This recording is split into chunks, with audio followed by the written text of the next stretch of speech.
Girl and grandpa, grandpa and girl, running around and saving the world. Girl and grandpa, 1,000 years.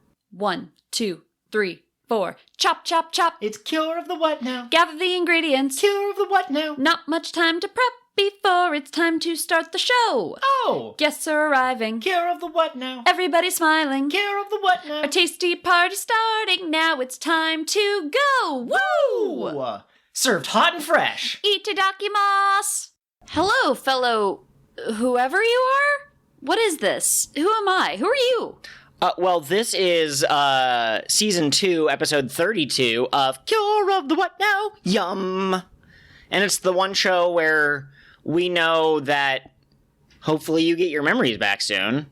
Maybe if we just, hit your head on something really hard. Yeah, I'll stand here and you whack me with a piece of wood. That'll do it for sure.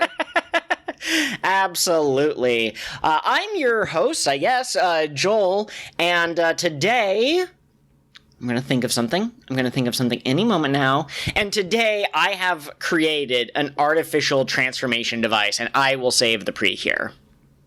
Ow! Oh, and I'm your host, Kat, and I remember who I am now, and we are no longer friends. What? What? Oh no, you're going to destroy me? I'm so glad that you got your memories back. That's more important to me than our friendship. No, it isn't. Duh, you crazy boy.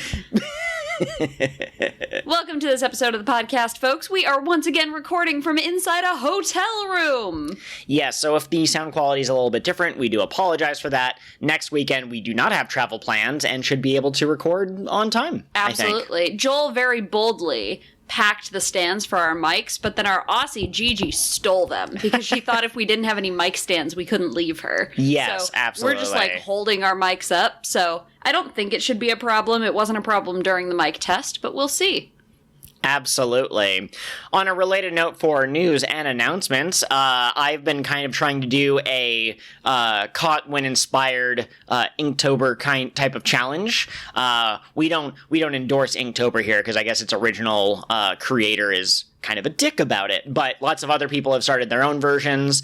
The first year that I did it, I was able to do all 31 days, not on time, unfortunately, but I did it all centered around PreCure, and I don't know if I'm going to do that again this year, and so far I am behind. But if you join our Discord, which is on my Twitter bio and also in the YouTube description, I've posted it there. Fantastic. If you're into these kinds of 30-day art challenges, AU She Knows on Twitter also has one that is a list of magical girl prompts, or some artists are doing Blacktober. I say some artists, I mean black artists specifically, but it's a lot of drawing original characters that are black or reimagining favorite characters as having black skin. Absolutely. And there's some really cool art coming out of that hashtag, so go look it up and be supportive if you want. I'm not super active on Twitter, but there was one that had our Star Twinkle girls, Hikaru and Lala, and their hair looks great. They made it extra vibrant to clash with the darker tone of the skin color, and it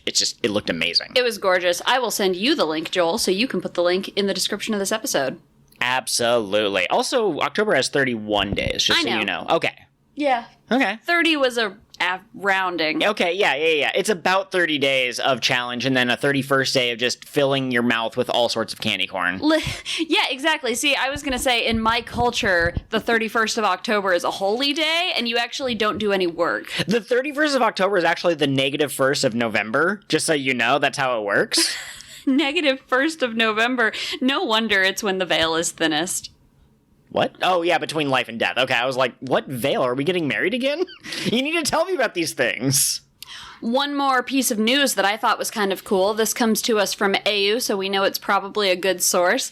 The Delicious Party movie made 500 million yen over the past 10 days. Yes, which is about 5 million USD, I think. The conversion rate's a little funny, but it's about 100 yen to $1. Yeah, so AU said that means they're doing really well, and I think that's awesome. I love the idea that maybe if the PreCure movies do well enough, we'll get international releases someday. I mean, they were talking about there being an international focus in the 20th season, so maybe that's what that means. I mean, we got My Hero and One Piece movies over here. I wonder what the threshold is before they'll start releasing it internationally.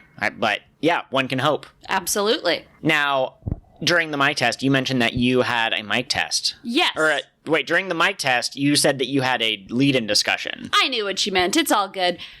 Pitch me a season where the PreCure are at boarding school. Oh, interesting. And they're, like, maybe sorted into different houses. A la a certain franchise that shall not be named on this podcast. Is there a franchise that does that? I don't oh, maybe Percy Jackson, actually. They might have, like, House Zeus and, like, House Poseidon. I think you're right, actually, yeah, because they go to the camp for the demigods. So, yeah, okay. Okay, so however many houses there are, let's say that there are 5, just to be legally distinct from any franchise that we might be forgetting the name of. And so I think what we should do is we should have each cure be from a different house. And so, like, well, is that...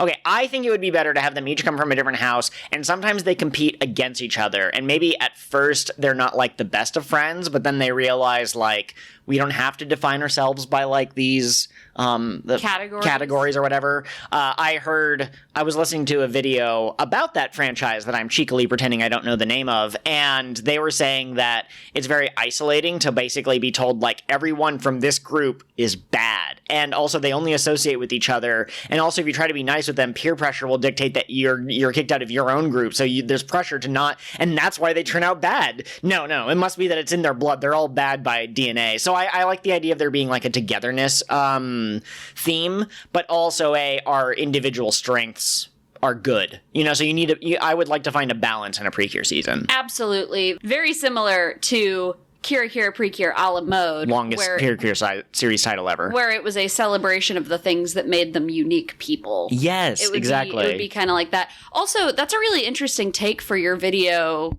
to have gone down, because in my experience, giving people a group to belong to enhances their sense of, like, connection to the overall whole. But you can only make it work if it's not you're in the good house, but the other one, that's bad. If you got into that, you would be shit. Yeah, absolutely. Well, in this video also pointed out, I guess there was a character. I read all the books, but I didn't know, like, all of the side characters. I mostly knew the main cast, but I guess there were twins that got put into different houses. And so this person was arguing, like, how do you think their relationship developed as they spent less and less time with each other and stuff like that? And they also ate and dined in, like, completely separate areas, whereas I think if we did a PreCure version, they would probably all have lunch in the same area, and they'd probably have, like, friendly competitions with each other, you know? So I don't think it would be as cutthroat as the real world probably would be if we divided people into teams and said that you're, like, competing for $1 million for charity or something like that. Absolutely. What would you have be the villains in this? And I mean, I have kind of a vague idea. I think that if the theme overall is celebrating what makes us unique and togetherness, then the villains would be, you know, like, division. Yeah, division makes sense, or, like, putting people down, like, making fun of people. Like, there could be a character, we use this example a lot, but, like, a girl character who likes bugs. That's not super common for performing femininity, and so she'd be a weirdo in some people's views, and the bad guys would exasperate that. They would find ways to, like, pick on people and make them feel bad, and then the PreCure would come and be like, no, you're great. It's awesome. Absolutely. What if, at the end of the season, when they finally power of friendship to the evil out of the villains, what if the villains became a secret fifth house? Or sixth house? I really like that. I like the idea of our PreCure characters. Maybe the mid-season cure would be different, but I like the original cast mostly being, like, lower class, and, like, say it's a 4-year system, they'd be year 1 and year 2 or something. And I like the idea that the final episode, if they do the show them after the final battle, the villains have enrolled as year 1 students, as our PreCure are now years 2 or 3. Absolutely. I want one girl to be both an upperclassman, so you're, 3 or 4, depending on which version of middle or high school you're using, but also, like, the leader of her house. Yes, I absolutely like that. I like the final episode, kind of like how Tropical Rouge all led up to the Tropical Fest or whatever it was. I forget things. It's been too long since we've seen the series. Got holes in my brain. Absolutely. But I like the idea of the final thing being like an inter-house, like, big festival type thing, and I like the idea of the PreCure girls specifically working on a project together and, like, inspiring all the other houses to be like, yeah, the blue house is usually pretty good at being studious, but, you know, they're actually kind of getting into the sports that the orange house really likes or something, because, like, that's fun, too, in its own way. I love that. Oh, this would be so much fun to write. Maybe I will. Yeah, absolutely. Also, as a reminder, if anyone's listening to this and has a particular discussion question they want to ask, like if there's a particular type of theme or character archetype or a relationship that you would want us to riff on, you can send them to us. We have a couple of backups, but I am starting to worry that we're running out of ideas. Also, if you ever want to take one of our ideas and just fanfic off of it, go for it, as long as you send it to me so I can read it. Absolutely. Moving on, what episodes did we watch this week? This week we watched Delicious Party 30, Doki Doki 25 and 26, and Glitter Force 19 and 20, which means that next week we'll be covering episode 31 of Delicious Party, 27 and 28 of Doki Doki, and the corresponding Glitter Force episodes. I don't have my list up because sometimes Glitter Force skips episodes or combines two into one, but it's going to be at least one episode of Glitter Force, but at most 2 episodes of Glitter Force. Okay, at least 1, at most 2. I can remember that. Yeah, between 1 and 2. Okay. Now, succinct summary time. Delicious Party. Oh, yeah, it's the festival episode. It's the festival episode, and Ren and Yui look great. I can continue to gush about that in the deeper discussion. But basically, Mary really wants to compete so that he can have more money so that he can buy more fancy food. And he basically tries to combine the team's strengths into one, kind of like our house idea. Yeah. How topical. Oh my god, Mary for the gay Dumbledore man. The supposedly gay. Who knows? Maybe. Dumbledore, everyone was like, is he? But Mary, we'd be like, yeah. Yeah, I think so. Okay, but they're in a competition against other restaurants in town, and there is a couple that was inspired by the wisdom of Yui's grandma. So Yui's grandma's wisdom is not just for Yui, it's for the whole town. And they basically compete against each other. They kind of get a little bit of a cop-out at the end where they all win and they're all special, but Secretoru shows up, and she actually... You know, so first we had a person who changed the taste of the food. Then we had someone who erased people's memory of the food. Then you had someone who turned them into Minecraft blocks. That's still a weird one. But what Secretoru does is she literally erases the existence of the food from the world. So like a sign that had the food on it, the word disappeared. People couldn't remember the word. They didn't have their memory. So it's kind of like the accumulation of everything so far. Yeah, she has space-time powers, which we'll get into. Yes. But that's basically it for Delicious Party, a cute, uncomplicated episode for the most part.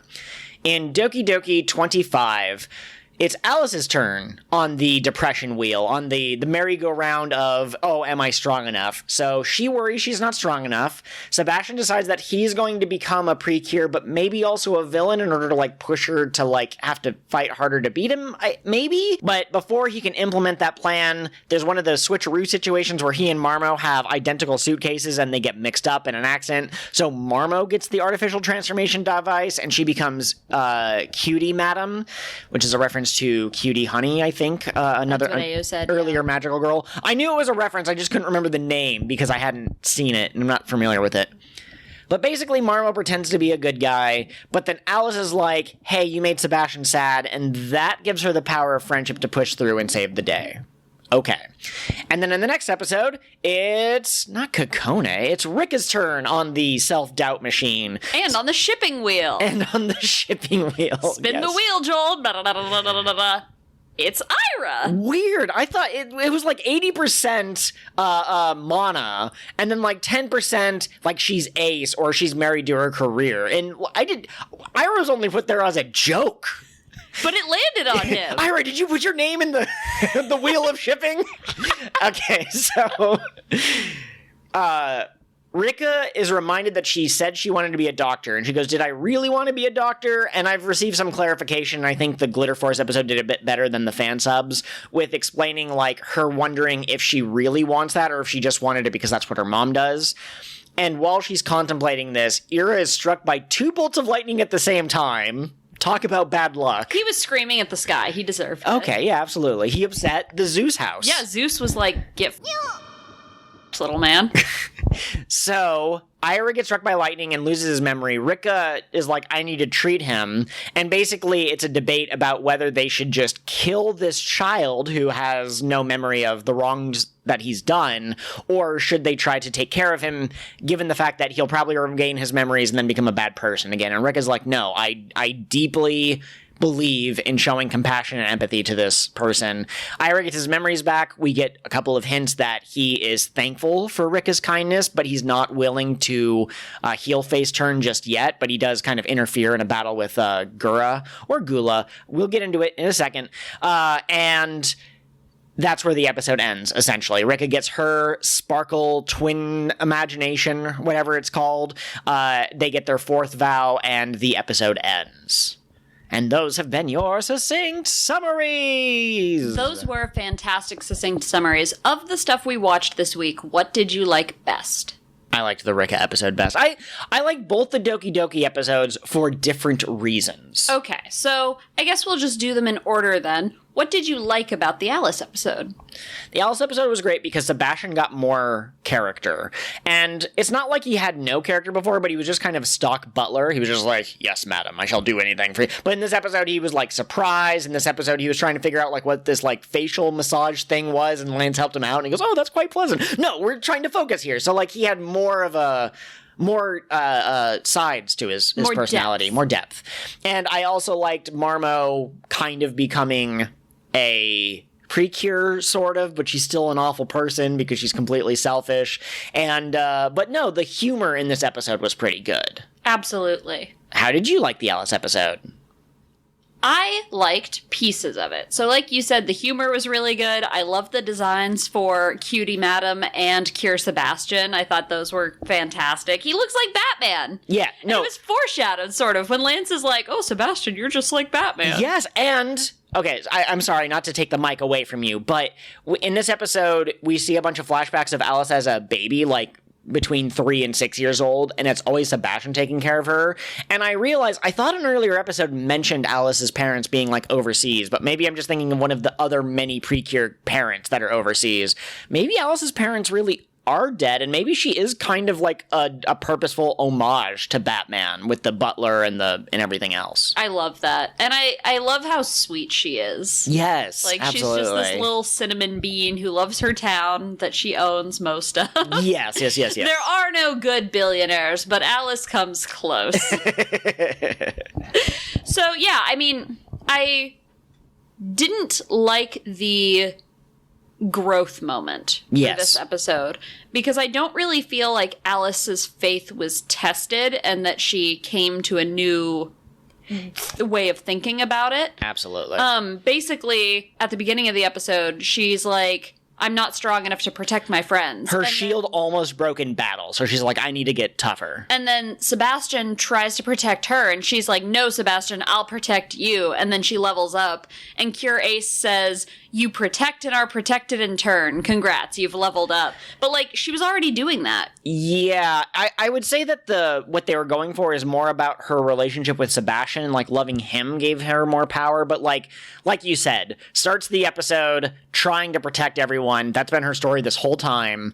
And then she learns at the end that she just needs to protect people. And it's like, yes, she already knew what she wanted to do. She just didn't know how to do it. I think what they were going for with the line, you protect and are protected in turn, was that it is okay for her to accept that, you know, sometimes she'll fight for people, but sometimes they'll fight for her. But I wish we had gotten more of that, you know? Like, if Sebastian had insisted, let me fight Cutie Madam, it's my fault she exists, and Alice had been like, I'll let you do this for me. And that's where her growth moment had come from. That would have tied it all together, I think. Absolutely. Sebastian, after he has lost the artificial commune, as it's called, and wants it back, he shows up dressed in knight's armor.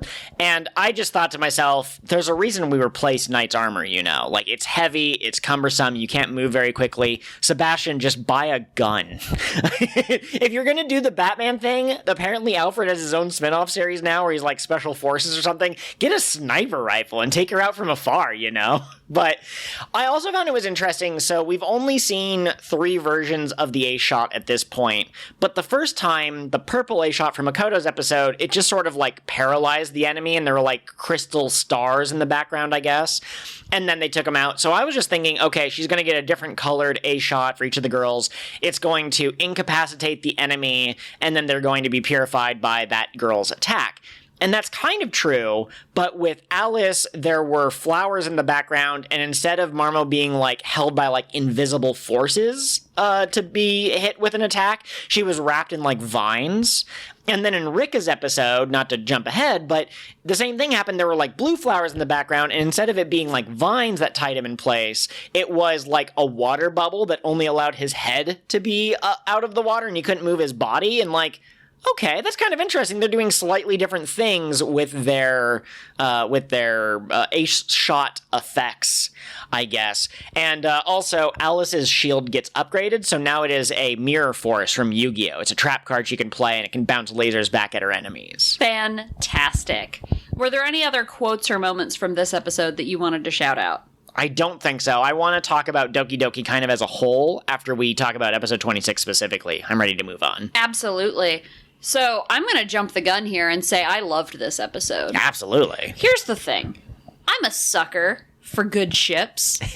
And gosh, if this wasn't the shippiest episode I think I have ever seen. They did the doctor thing. They did the, oh no, I've tripped and fallen on top of you. Yep. They did the, oh, you're a crazy girl thing. Like, you just threw a lot of tropes at me, PreCure. I can't keep up.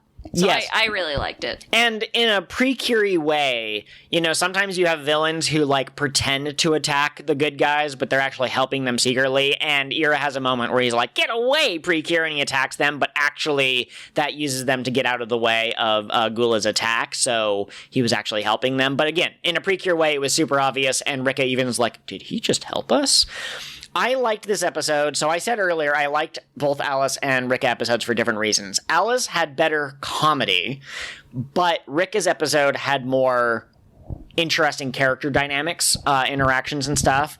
I will say I initially dragged this episode a bit because in the fan sub version, the way they phrase it, it made it sound like the student next to Rikka, nameless character A, said, like, you've always wanted to be a doctor, right? And her response was like, have I? And like, yes, you have. We've had an episode where you discussed this already. You had a flashback, presumably from your point of view, where you remembered saying you wanted to be a doctor. But after a fairly intense discussion on the PreCore Discord, I realized that it was more like, do I really want this, or do I just want it because that's what mom is? And at the end of the episode, she realized that, yes, it is what she wants. I think more what she learned is that she wants to be empathic and help people, so I could see her being like, say, a social worker or something, or a foster parent, but doctor works just as well for that. I made a very funny joke about Rikka wants to do real work. She doesn't want to be a doctor, she wants to be a nurse. Absolutely. Not throwing shade at any doctors, but I know the day-to-day stuff that she was doing for Ira is typically done by nurses, yeah, absolutely, by doctors. Yeah. So yeah, I really like this episode. Ira got his memory erased was kind of an interesting thing. I've already made a joke about how other characters, like no one's really born evil except in PreCure. Like in TV shows, sometimes there are creatures that are just made of evil and there's no redeeming them. But in a more realistic situation, usually people aren't born evil. They're just born in unfortunate circumstances, or they have bad role models, or life takes a certain turn and that kind of a thing. We're shaped by tragedy and whatnot. The rat is never wrong. Thank you, Skinner. Yeah, absolutely. That is a behaviorism joke, just in case anyone missed it. I hate it when podcasts I'm listening to make a reference. I'm like, I don't know what that's a reference to. So I make it clear what reference is. That's fair. I was hoping they would Google "The Rat is Never Wrong" Skinner, and then I would have inducted more people into the cult of B.F. Skinner. Please do read Skinner's Behaviorism. It's very interesting, kind of dry, but really interesting learning about behavior. Okay. So I made a joke about people not really being evil, and Regina clearly was not malicious most of the time when she was interacting with Mana before she turned into Super Regina. And so my thought was that obviously she's a good person and she just had a selfish dad. Like literally capital S, king of selfish dad. And that's why she acts the way she does. She's never had like a proper role model. I did not know if that also applied to Ira, Marmo, and Belle because they have like little bat wings that to me indicates that maybe they're not human and non-humans don't have to necessarily have the same sociology, I guess is the right word for it, or the same psychology. Maybe they are all born evil. But this episode reveals that Ira, without his memories, is kind of a cute kid, you know? Raquel or Rachel gets kind of... No, in the Glitter Force, it's Rory. That's right. They give him a more, like, male name. But he also gets jealous of the situation, and he's a little bit torn between, do I support Rikka, or should we get rid of this enemy who's really dangerous? And Makoto's even like that. But the moment where they all set up to cure Ace, who pretended like she was going to kill Ira in order to get Rikka to protect him, they all, like, band around Rikka, and they're like, we might not agree, but, like, we're here for him. So, or we're here for her. We're here for her opinion of saving him. And I really liked that. Absolutely. And then it pays off because Ira saves them from being attacked Blasted. by Gula. Yes, absolutely.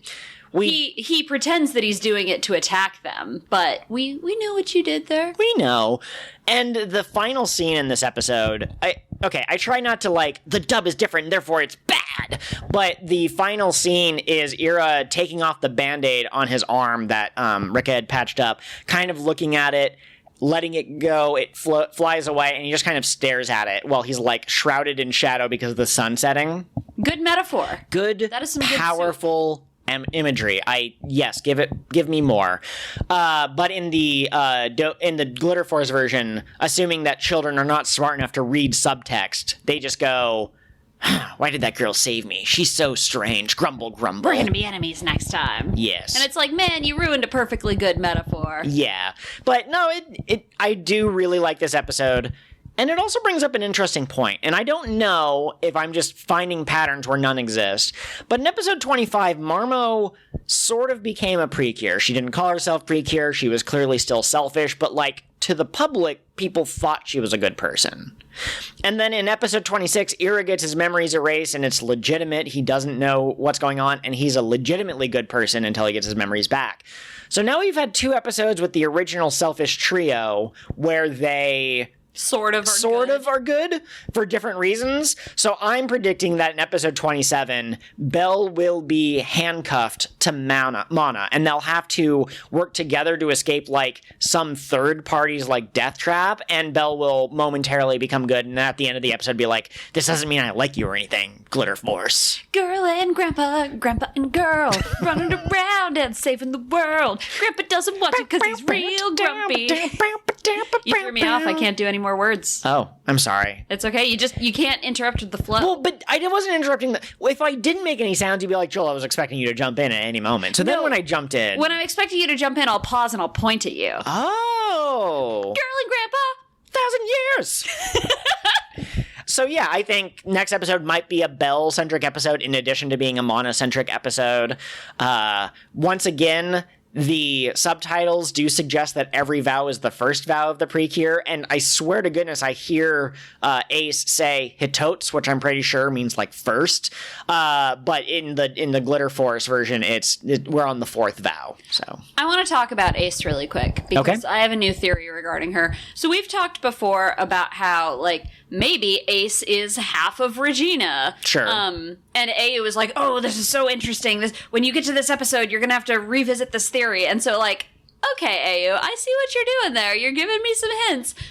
What if, are you familiar with the id, the ego, the superego kind of ideology? You're gonna have to remind me. I vaguely know it. One's like your base desires, one's like your brain, and then the third one's the one that gets them to work together. Exactly. So your ego is... your base desires, and then your id is your logical brain, and then the superego is the mediator between the two. What if something happened to this princess girl, Regina, and it split her id and her ego? Does that mean that the Selfish King also has an id body floating around somewhere. Maybe. Or maybe he destroyed it. Wait, I just got a Jimmy Neutron brain blast. Very appropriate given Maya's voice actor. I'm ready. I is the superego. Oh! Oh, you're so right, though. High five! Clap! I can't reach. The table is too long. I'm sorry. No, that's brilliant, though, because I does kind of go between the two of them, and...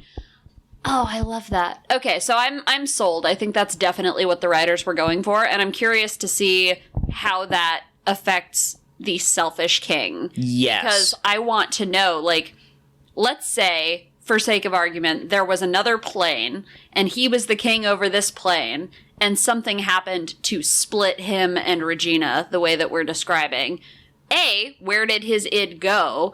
And B, obviously, Regina maybe can be rejoined because we've got I, but can the Selfish King if his is gone? Yeah, I don't know. The other thing that I would point out, this is a show with magic, so they could very easily do the split thing. That's very common trope. Danny Phantom had an episode of it. Smallville had the Black Kryptonite type of thing. But I also wonder, Animorphs did it too, with the Starfish and the Rachel story, but I wonder if it's going to be a literal they are two halves of the same person, or if it's just like a figurative from the writer's point of view. That's kind of the personality that they gave these two, even though they're maybe not actually from the same like original body. Gotcha. It could be either way. Yeah, I guess we'll find out. I also wanted to shout out a quick difference between the Doki Doki episode 26 and the Glitter Force dub of that. RIkka goes to the beach and she quotes one of the 100 poems that matches her feelings about the situation. In the Glitter Force dub, she goes to the beach and she says something very poetic, and Rory goes, "Is that from a poem?" And she goes, "Nah." Yeah, they like deliberately erased the 100 poems. Like, Rachel, as she's known, can still be into poetry, even if the USA doesn't have a 100 poems game. Absolutely. But that was kind of strange. Also, and I say this like 90% joking, but I think we got just like the tiniest bit of LGBT erasure in episode 26. So there's a scene where Ira's arm hurts so bad that he can't even lift a spoon up to like eat a soup or whatever. Like, he can't lift the arm that high. And, Raquel / Rory offers to help. Well, in the original version, he offers to help, and Ira goes, "Wow, you're very kind too." And Raquel blushes. I don't know why I'm having such a hard time with this name, but Raquel blushes and is all like, "Oh my gosh!" And then RIkka takes over. In the Glitter Force version, instead of like offering to help, it's more like how you would expect two boys to interact. And so Rory says, like, "What's the matter? Can't even lift a spoon?" And Ira's like, "Oh, thanks anyways." Like, he's too pure to understand that he's being made fun of. And then Rory gets mad. And so I preferred the blush version. And until I remembered that Raquel is a boy, because I just keep forgetting Raquel is a girl's name. But at one moment I was like, does she also like Ira? But then I realized, no, it's more like a little brother who's upset because the older sister has a boyfriend or something that's taking away his attention. So he's a little like, "No, I'm your baby boy." Absolutely. But yeah, it was weird that they chose to make it more like stereotypes. Yeah, like how rough boys interact with each other. Also, frog supremacy in this episode. I finally figured out what's going on with RIkka and the frogs. This was just a high-level brain blast. All of the fairies have, like, a sound that they make after they talk. So, Charles says, "Charu," and Raquel makes a noise like "Caro," which is the sound that frogs make. And then Rikka's got a frog apron, she's got frog slippies, she's got a frog alarm clock. So I think that was purposeful. Absolutely. I also liked, the fairy Raquel / Rory being like, "Why do we come to the ocean? Oh, my sweet summer child. Every blue cure goes to the ocean. It is where they come. It's from whence they emerge and from where they will into where they will return." Beautiful poetry. Is that from the 100 poems? It might be. Now, I do have 2 more things to touch on really quick. Gula versus Gura. In the Japanese, they don't really have L's, so they usually use R's. And sometimes translators can figure out from context whether they mean R or L. Sometimes it's left up to debate. I've seen the subtitles as Gula, and in the Doki Doki Glitter Force, his name is Gula, but he's so shark-like that I keep wanting to call him Gura, so I acknowledge that his canon name might be Gula with an L, but if you hear me saying Gura, you don't need to correct me. He's just a shark boy. Well, and, the Glitter Force version specifically calls him Gura, not it does? Gula. Yes. Really? And we know from Ivanhoe that Toei gave Saban, like, Bibles. Like, this is how all of the names should be written and pronounced. That's why, even though I hate the way they translated the Kirakiraru in the Crunchyroll subtitles, like, I have to accept that apparently, according to Toei, that's correct. Fair enough. So his name is probably Gura. Oh, okay. Now, one last quick note. Last episode, I mentioned I did want to just, like, look up the evil generals because we've now been introduced to all of the ones that we're going to get this season. And it turned out between Catherine and I, we were almost completely correct. Ira is Wrath. I believe that we agreed on that.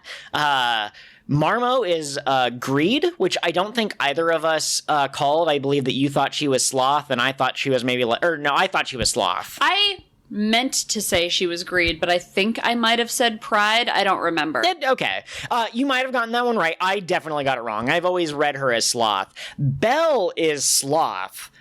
Which I don't know. I guess he took a while to show up, but once he started fighting, he seemed pretty, like, motivated. So he's not 100% Sloth. He's not the stereotypical Sloth. Yes, but I called that one. You did call that one. Gura is Gluttony, and, like, anyone who couldn't see that, it just doesn't know what the word gluttony means. And then I was also right that Homeless Clown Man, Leva, is, in fact, Envy. Yeah.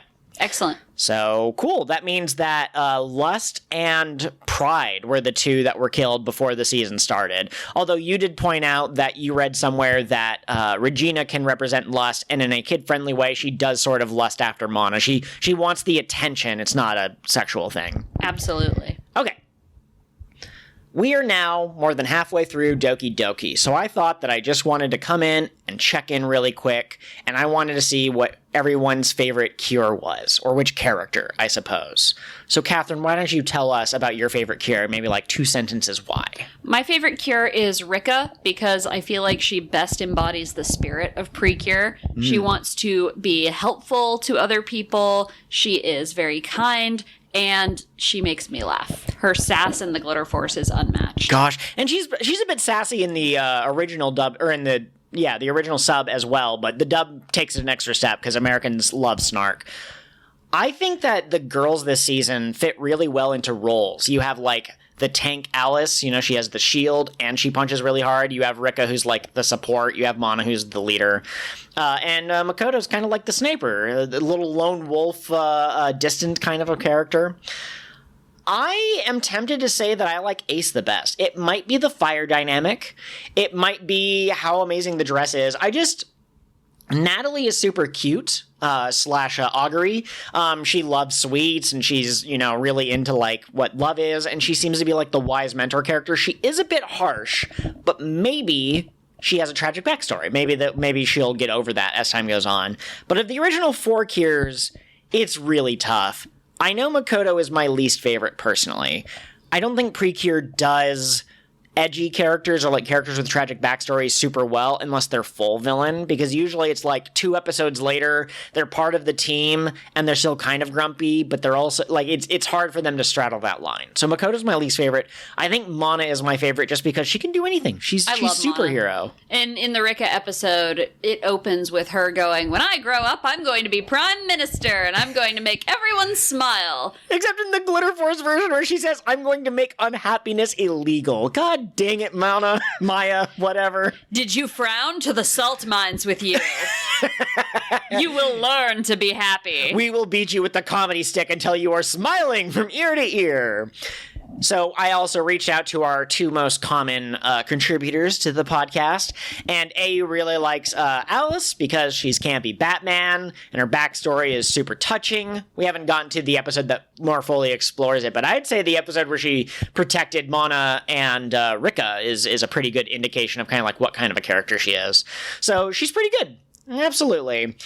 James didn't give too much of an explanation, but he did point out that he has a problematic fave as Mana, and of course, Mana's problematic because she failed the trolley problem. Mm-hmm. She could have killed the entire Doki Doki team. She prioritized her own needs over the needs of the team. That's not good morals. Spock would be disappointed. But I think that about wraps us up for Doki Doki. Is there anything you want to see moving forward? Do you think, 100% from the bottom of your heart, that we'll see an episode that explores Belle's character? Yeah, okay. I think so.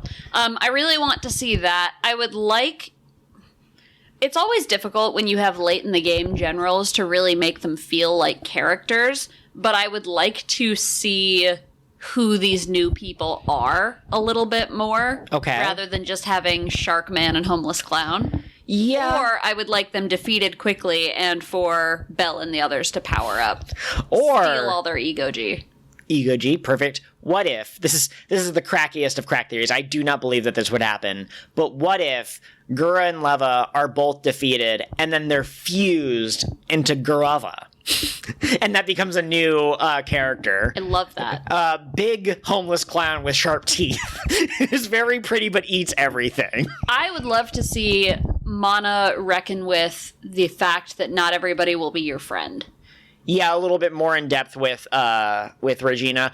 I've been keeping a thread in the PreCure server where I just kind of give my quick thoughts on each episode. And when I summarized the episode where Mana got depressed because she couldn't save Regina, there was someone who was very adamant that it makes sense that Mana was upset because she'll never see Regina again, which I would say Mana doesn't know, because why would the bad guys kill Regina? But I think that they inadvertently kind of signaled to me that maybe we're not going to get Regina for like a long time. I kind of thought Let's Go Save Regina was going to become a new plot point, but maybe she's just gone and forgotten. Yeah, maybe her dad just ate her.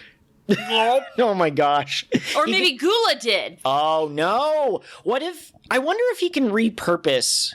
Man, this is just becoming Full Metal Alchemist, but I wonder if he could like absorb Regina back into himself, assuming that she is an avatar of his Ego-G rather than an actual, like, child. And I wonder if he could, like, reconstruct her and then, like, spit her back out San's memories. But, of course, because it's PreCure, she would still remember as she continued to fight with Mana, being like, this is kind of fun. Why is this fun? Oh, I like this girl. I like this girl. We're friends. This is my older sister character. Across all timelines, Regina x Mana as big sister, little sister is always a thing. Dog, you just hit on something fascinating.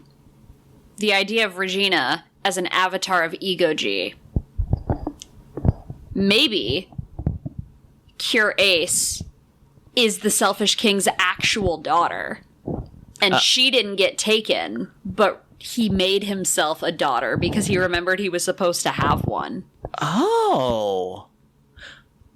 Oh, okay. Yeah, we'll keep that in our back pocket in case that ends up being true. Absolutely. I still think the id-ego split is something the writers went for on purpose. Yes, I think so, absolutely. Also, anyone who's listening who has seen the rest of Doki Doki, there's stuff about Here Ace that we haven't learned yet. I have some of the picture. I don't have the whole picture. It's sort of like if you're watching a murder mystery and there's like 5 main suspects, I know who did the murder, but I don't know how they managed to pull it off or plant all of like the false flags that pinned it all on that other guy over there. So I know some pieces of information, but Kat is absolutely in the dark. So if she nails it 100%, that's just because she's amazing. It's not because she like read the information and is pretending not to have. Oh, I'm just a goblin over here. All right. Speaking of goblins, Delicious Party PreCure. Yes. Did you like this episode? It was cute. I liked it a lot. We got an episode that was actually about Mary, which is great. He had a heartfelt moment at the end of the episode where he's talking about, no, you're wrong. I love these girls, basically. And they break free. We get more shipping tease for Takumi, but then it turns out that Yui is just completely aromantic.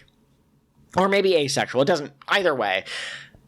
There's an ongoing discussion about the Riverdale TV show, about whether or not they should have made Jughead non-asexual. What's the word? Like, to be sexual, allosexual.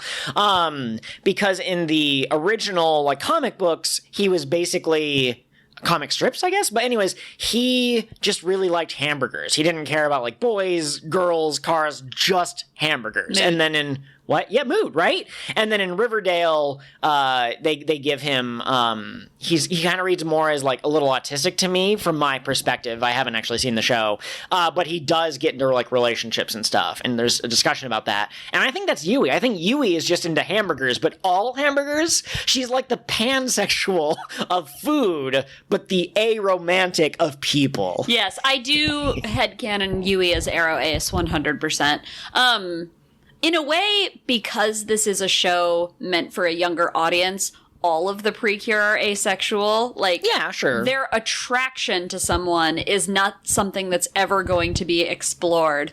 But you can certainly see romantic attraction in the PreCure, and this girl doesn't have any. Yeah, like she barely treats Takumi as a friend. Let's be honest. Yeah, when at the very end, Mari's like, "I love you all." He hugs the girls, and Takumi is like 2 feet away, and he does say like, "Do you want to get in?" And Takumi is an awkward boy who's like, "No, I can't hug. That would be showing emotion." But like, yeah, this show treats him like some kind of an afterthought. He doesn't even fight in the battle. The camera zooms out and Black Pepper is watching and be like, "Looks like they got their job done. I need to go get groceries." Takumi, what the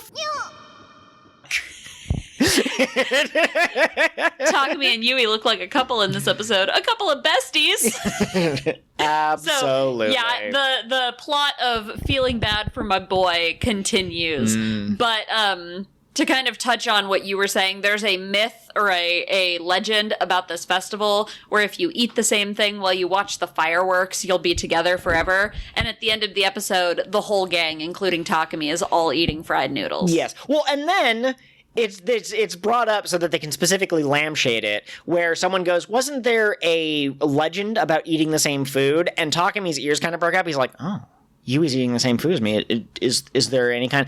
And she just goes, "Yeah, it means we're going to be friends forever." And he's like, "Not again." Oh, man. Poor boy.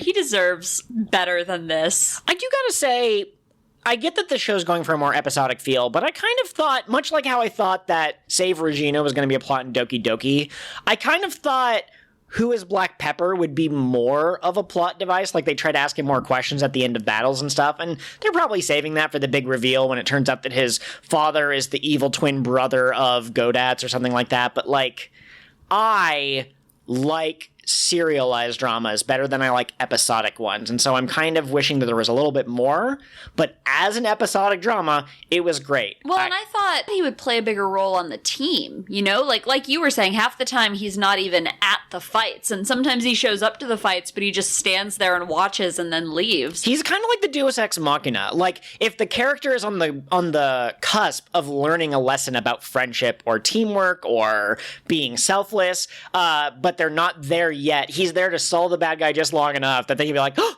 the secret is friendship," and then they get their power up. Absolutely. So I know that there's limited time and that the most merchandisable piece of this show is the girls, but they have something here that they could grow on, and they're just not doing anything. It's like how we almost had Cure Waffle and then nothing. Oh, did you hear that rumor from somewhere? Hey, why don't you shut up? Pure Waffle concept art is in the art book. So. Okay, yeah. And he does technically get, like, PreCure-ish powers in one episode, so it does kind of make sense. I'm just teasing. Yeah. Also, like, okay, there's certain things that I feel awkward about saying, and I don't know if it's, like, toxic masculinity, like, I feel weird as a guy saying it, or if it's other factors, but I look at Yui and Rand's hairstyles for this festival episode, and I squee with delight, and I go, those are my soft girls. And I don't want that to be taken out of context and misconstrued in some way. They're just cute. Yeah, I just want to hug them. Mm-hmm. Yeah. More reason for you to learn to do my hair. Yeah, absolutely. And then you can do all sorts of cute soft girl hairstyles for me.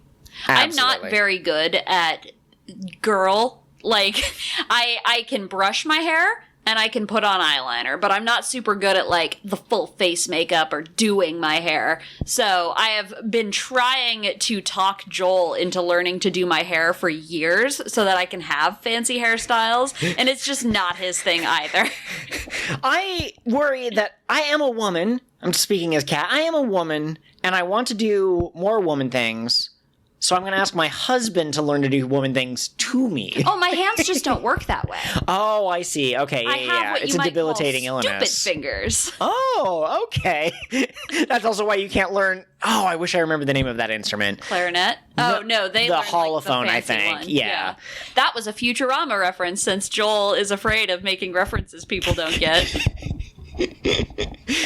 Yes, absolutely. I do one last thing. So Mary wants to make fried noodles because basically each girl had their own idea about what to make for the festival, and Mary realized that fried noodles could be like the best of all the worlds. But in order to win the competition, they have to compete against this other couple that also are doing fried noodles, and they win like every year. And so Mary decides to use the power of teamwork. So here's what happens. Kokone uses her riches to do a flashy, like, come check out our stall. Ran does, like, I'm getting fired up. Like, she harnesses the power of creativity to make Mem shoot more fire, to heat up the pans so the noodles are, like, extra crispy or whatever. Mary does extra, like, mixing the noodles, I guess, or stirring them or something.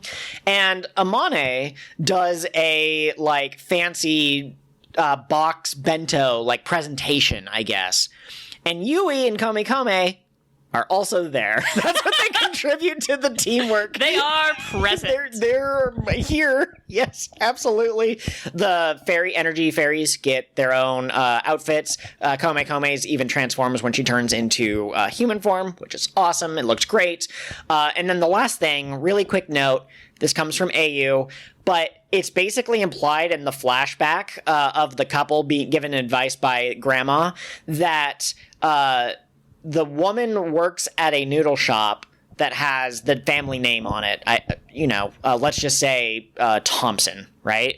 And then the guy, we don't know his full name. We know his first name, I think. But in present day, when they introduce themselves, they're, John and Emma Thompson. So the guy took the girl's last name, which is not common in Japan, but becoming more common, I guess, in this modern day.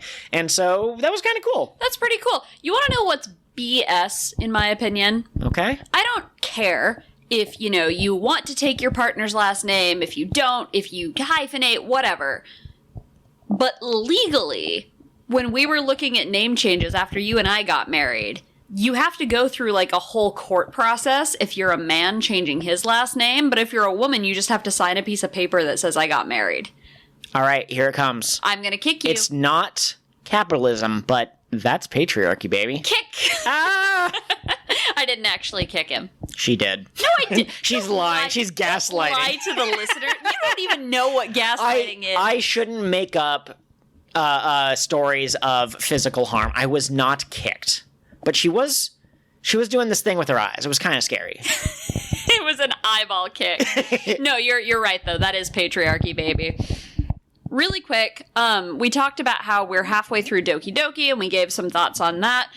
A YouTuber who goes by @MagicalCinnamon on Twitter. Yes. Yes.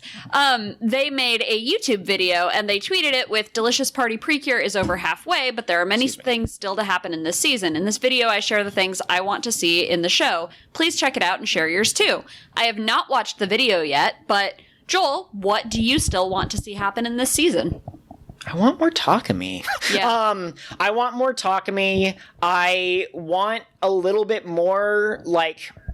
Okay, I get that they're choosing not to focus on romance. And AU pointed out that, like, even kissing is seen as more sexual in Japan or whatever, so I guess there's only ever been, like, one kiss in all of PreCure or whatever on screen.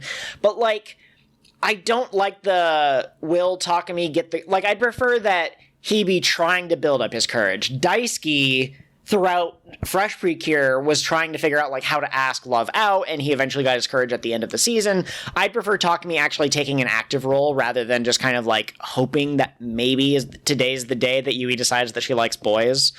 And I'd like to see more Amane karate. I don't know, like, how that would come up in any way, but, like, just every once in a while at the beginning of an episode, just show her, like, kicking through some planks or something. Yeah, you know? Why did they give us that flashback of her practicing if they weren't going to do anything? Yeah. Also... I don't know why this just came back to me. In one of our mic tests, So, by the way, check out our bloopers and extras. But at the beginning of every episode, we do a little bit of a mic test. We try to have a discussion, usually centered around the PreCure in some way, usually the seasons that we're watching. Sometimes it's just nonsense. But I asked Kat to come up with like what she thought the delicious party girls could do when they grew up, and I came up with my own list, and I tried to be unique about it. We tried to stay away from anything food related because that'd be too obvious.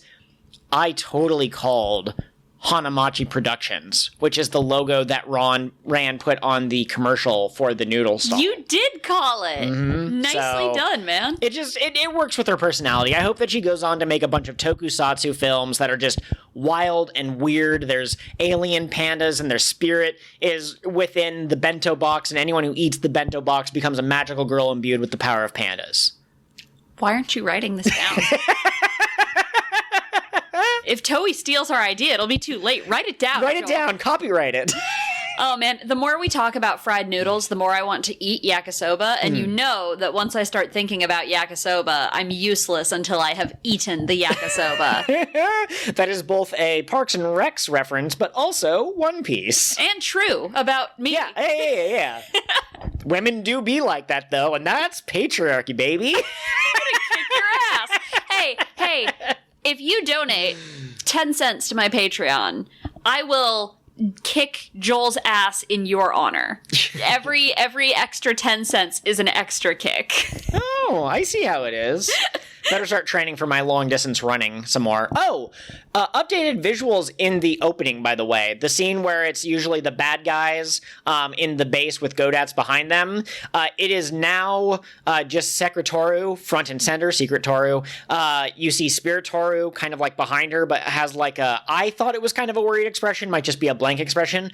But then there's also tiny little droids that look like Spiritoru, or I guess they have the same color as Spiritoru, but they're much smaller. And I guess those will be showing up at some point. Who knows? Yeah. There's a part where like Precious and Black Pepper are like flying through the sky, and they added like a bit of sparkle like trailing off of them. So I don't know if that's just like a flash thing, like just making it flashier, or if maybe AU hinted that something in this episode may have been related to the movie, and like maybe they got like a brief power up where they got like a super jump, and maybe that's what they were doing in the opening. Maybe that. I assumed the thing related to the movie was the thing that we didn't actually talk about very much, but the space-time comments. Let's circle back to that. Yeah, okay. So she's holding up a delicious stone, and Godats is like, I can't believe the incomplete super delicious stones worked as well as they did. So now we know that he's not the special person who used to make them. Oh, that's a good point. They wouldn't be incomplete if he was. But maybe he still has a connection to them somehow, and that's how he was able to make even this incomplete version. But she was like, yeah, the ones that didn't work, we threw into a space-time rift. Why does she have a space-time rift? Yeah, so when we were watching that, because AU mentioned no spoilers, but this episode has a tie to the movie. And again, they didn't say what part of the episode, but this was before we saw the episode. So when we were watching, I'm like, okay, what's the small little detail?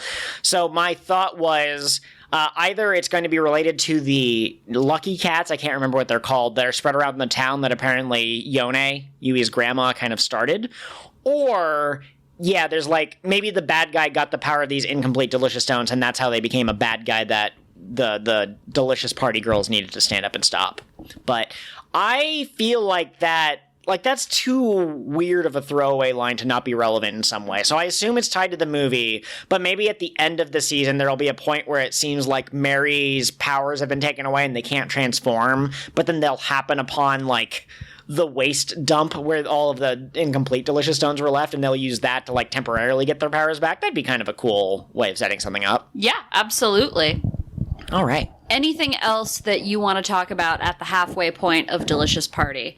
I would really like to see Takemi's dad show up and if he is Cinnamon, I want to have that confrontation out of the way. Oh, okay, I see. Mari and I really wanted Mari to be able to take more of a mentor role for Takemi, and we haven't gotten a lot of that. I thought he was going to be a mentor role in general to the PreCure, and he kind of isn't much of a character. That's why I like this episode kind of giving him some focus for once. Absolutely. Also, favorite character at the halfway mark is Ran Ran, for sure. Yeah, it's It's the Yui Ran combo for me. Like, not only are they great individually, but when they're on the same brainwave, like when they're sharing that one brain cell, it's precious. I love that. Haha, it's Cure precious. Yes, absolutely. I think we talked about this, but maybe not. But something that AU pointed out is that the Japanese word for cinnamon is slightly different. It's like cinnamon. And Takami's dad's name is like Monte Shinomu or something like that. Like, it's very similar. It's like on the nose, like obviously he is cinnamon, or it's the world's biggest misdirect. And so I hope that we get an explanation as to what happened to him, but it feels kind of like how in Tropical Rouge we kept kind of stroking our chins being like, something's going to happen with this character, right? And then it did, but it was very last minute in the final episode. And again, because it's an episodic drama, we might not get more Ku Kingdom, what happened in the past story till later, but I am hungry for it now. Yes, absolutely. You keep calling PreCure a drama. I don't know that genre applies. Well, no, but like, you know what I mean, though. It's an episodic show. It's an episodic story as opposed to a serialized story. Yes, absolutely. I just don't want anybody to come for us in the Discord being like, do you guys know what the word drama means? There's plenty of drama. Were their fried noodles going to be more fried than the other fried noodles? Will the power of the gay be able to overcome the power of the heteronormative? Can we change society into a moneyless, more peaceful, egalitarian society? Joel. You're getting up on your soapbox, Joel. Settle down. All I'm saying is that we have no proof that Kokone didn't gain her power by simply inheriting it, and that's capitalism, baby. The richest 2% of the population owns 98% of the bread. Shh. It's okay. It's okay. Everything's gonna be fine. Really quick, I will say I wish they hadn't won. Yeah. It felt like a cop-out that they tied with the people whose noodles were world famous. I think it would have been better if they had lost, but afterward the people had like shaken their hand and been like, it was really close and your noodles were delicious. And then they had given them like, here's 50 of the Oshina Town bucks. Oh, yeah. Or what if the noodles that they made was like weird in some way, because like Ran and Yui have interesting ideas about what to do with food, and what if it wasn't super popular, but then the winners were like, that's actually really good, could we make your recipe, here's some of the Oshina bucks, and then like Mary could be like a taste consultant or something. Yeah, see, that would have been sick. I know that it is tempting, and this is why I'm always curious how sports anime works, because like it's tempting to have your characters win every time, but there's no conflict or drama or interest if they win every time. And I think it's okay to show kids like sometimes you lose, but it was still worth doing. Yeah, absolutely. So, yeah, I don't know. We should watch more sports anime if we want to answer that question. I think it's a matter of how close is the win. If they win, no problem, then it's like, that's boring. But if like it looks like they're gonna lose, but then they pull ahead, and then they almost lose again, then they pull ahead, like that's drama, baby. Do you remember when we were reading the Red Rising trilogy and we went to see Pierce Brown talk, how he was like, when I was deciding who to kill, I drew names out of a hat. That's what I would do if I were writing a sports anime. I would simply flip a coin to determine the winner. No, you got to do like a D&D situation at least. You have to be like, okay, this team has had 4 years of experience and these are the underdogs. So the experienced team gets to roll with advantage or something like that, right? They have to roll like a 5 or below in order to fail. That's nerdy as hell. I love it. Moving on to Doki Doki Messages in a Bottle, Heartfelt Love Notes. Absolutely. Thoughts from the crew. We got quite a bit from James. What a nice episode. This is Delicious Party. The friendly rivalry, the story about how they felt about each other, and then also Mary being a bit of a wingman to Takami. Have I told this story? I once went to Hawaii with my best friend and my family, and we went to a luau, and there were some girls our age. This was in high school. So I was old enough to like girls, but not old enough to like be confident in myself or whatever. And me and my friend were like, those girls are really cute. And we ended up sitting at a table with my family and then a couple of older, younger guys, if that makes sense. They were young adults, so they're older than us, but they were younger. Like in their 20s, probably. Yeah, exactly. And they basically realized that we were too chicken, and they basically picked up the chairs we were sitting on and kind of, like, tossed us at the girls when it was time to, like, dance. And we had a good time. It was really nice. And I like Mary being that to Takumi, you know? Absolutely. Takami's dad is nowhere to be found to model positive masculinity, so here's Mary coming and being like, it's okay to feel feelings. That is so precious. I love that. What I'm hearing from that story is that I can get you to do things by throwing you at them. Maybe. Depends on the problem. You can't throw me at a shark. I wouldn't know what to do. And I think that he would chomp before I was able to comprehend. Listen, really quick, y'all, common advice is if a shark is coming at you to punch it in the nose. A shark's nose is very small and their mouth is very big. And have you ever tried to punch in the water? Because no, you're not going to successfully punch the shark in the nose. Instead, what you can do is face the shark as it's coming at you and very gently push its whole face to the side because it will go where its nose goes. That's also how leads work on dogs and horses. Absolutely. And once it figures out that you're not food, it will go away. Yeah. Close up any just open wounds, that sort of thing. If you can make, like, someone nearby bleed instead of you, go for it. Oh, boy. Listen. I am not responsible if you follow my advice and you lose your arm to a shark. I am just quoting something I saw in a video about sharks. This is not legal advice. Okay. Doki Doki. We're moving. Court of law. We're moving on. Oh, by the way, there's a video that's free on some streaming service. I can't remember, but just look up Shark Side of the Moon. It exists, and it's free with ads on some. It's not like YouTube or Amazon Prime. I'm pretty sure it's like Tubi or something. But James really loved episode 25 of Doki Doki, particularly Cure Sebastian and Cutie Madam because they were hilarious. But he agreed with us that, like, what was that moral? What did Alice learn? Nobody knows. It is hard because I think you and I think very similar, and there's a lot of other people who have different interpretations of PreCure or different biases, I guess, or whatever. And so when we watched that episode in our watch-togethers, in our Discord, if you want to find the link, but I asked him, I was like, okay, before we watch this episode, just let me know what you think the lesson Alice learned was. And then we got to the end of the episode, and he was like, I'm not sure. I was like, validation. Someone else also was slightly confused by the episode. For episode 26, James did not have RIkka Ira ship on his Doki Doki bingo card, but he's here for it. We also got a bit of a hint on accident from AU, who's been trying very hard not to spoil things, but their enthusiasm is obvious for Doki Doki. But they said something like, oh, you're at the beginning of the Ira ship episodes. And me and Kat, who we wondered if he was going to come back or if he's going to remember and whatever. But, like, okay, good to know that this is the beginning of the ship. It's not just a one-off. Yes. Yes. I'm a big fan. I prefer villains that have some good in them in PreCure over people that are just pure evil. Like, it's a show for kids. There aren't really that many pure evil people. There are just people who do bad things for bad reasons. And if you can win them over with friendship, it's kind of like there's a story of a black man who befriended members of the KKK in order to get them to stop being hateful monsters. And it apparently works. He has like you wouldn't call it a kill count, but he has a list of, like, people that, like, yeah, I won them over with friendship and stuff. And not every problem can be solved with trying to befriend them. Some people are beyond saving, but I really like PreCure having more humanizing moments for the generals. Absolutely. Okay. Episode 31, A Holiday in Oishina Town. Can't forget that first I. Princess Yui? Okay. So I saw a piece of the Next Time on PreCure. So can I give my crack theory / real theory based on what I saw, or would you rather it be just on the title?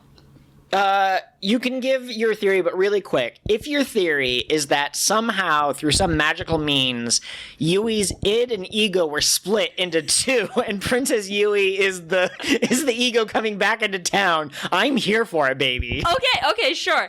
No, so I guess a princess shows up and she just looks just like Yui, and that'll be the plot of the next episode. Here's where I think they're going to go with this premise. Prince and the Pauper. I think she's going to flirt outrageously with Takumi. And Yui's going to get jealous. Oh, that's really interesting. This will finally be the moment where Yui goes, but that's my Takumi.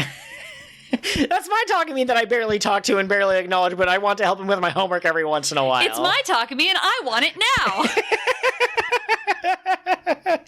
And that's been your final thought outro goes here. Thanks for listening, everyone, and don't forget, maybe Princess Yui is just a robot built to infiltrate the friend group who looks exactly like Yui. We know they have the technology. That's what Secretoru is. That's terrifying. Look out for the replicons. Bye. Thank you all for joining us for another delicious plateful of Cure of the What Now. Please take a moment to rate and review wherever you get your podcasts from. Or if you're watching on YouTube, be sure to leave a comment, a like, or lick that subscribe bell so you know when the new episodes are going up. Did you just say lick it? Well, yeah, we're baking delicious foods. It's a delicious party. Anyway, you can find me on Twitter at PirateGhostHost.